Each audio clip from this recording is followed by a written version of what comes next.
Right then, to the unboxing video, as I said in the last one. It's off Matt Baker, this is. If any of you have had anything off Matt Baker before, you'll know it's absolutely rammed with bubble wrap inside. He loves his bubble wrap, which is good for us because it keeps things protected. Yeah, as you can see, it's rammed in bubble wrap. What I'll do is I'll get rid of some of the bubble wrap off video, otherwise it'll be like 20 minutes long. I've removed a lot of the bubble wrap now. As you can see, the pile, there's just tons and tons of it. He must have pallets of the stuff they're meant to put in packaging. I'm not complaining, but yeah, it's just, yeah, I don't know what's in here.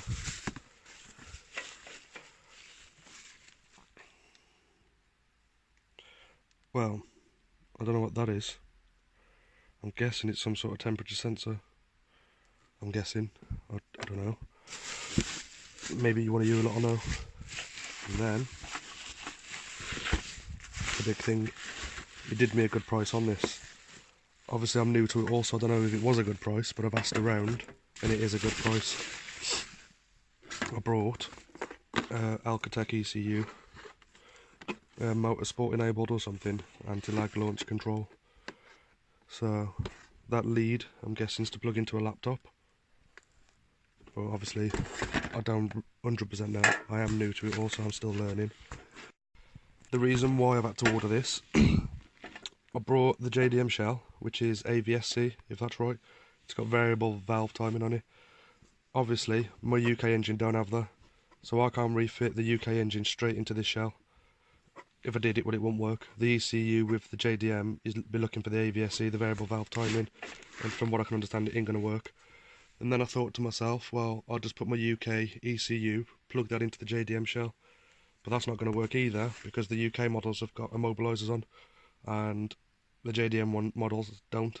So obviously, the ECU's looking for a signal from the immobilizer, and it ain't going to see one, so it's not going to start the fuel pump. So I was talking to Matt Baker about it. He's a really helpful bloke, and he says to me, I said to him about an aftermarket ECU, and he said, well, yeah, that'll work, because you could reprogram it to whatever you need. You can have it MAFless and lambda sensors gone and all that, for example. So obviously I asked him if he got one, and he had this Alcatec, which I wasn't sure how much they should cost, but he charged me $350 for this. I've been told since then it's like an amazing price. A lot of people have them up for 400, 500, 600 quid. So yeah, I have to say thank you to him for that. But obviously this is locked, I think, so I need to try and get in touch with that Andy Leach, I think his name is, somehow. I've been told he's hard to get hold of, but then I've also been told by Matt Baker that he's not hard to get hold of, and people just don't listen to people. But at the minute he's off or something, he had a motocross accident. So I might have to travel a fair distance to get it all mapped and stuff, but I don't mind that. I enjoy road trips. So yeah, this is part of the plan. Fit this, have some anti-lag and launch control and stuff. So yeah, that's the unboxing video. I would recommend Matt. I've never had a problem with him. I've brought all sorts off him now, and everything comes really well packaged, and his prices are good. I'll get you some more videos up again soon of the reshell. So yeah.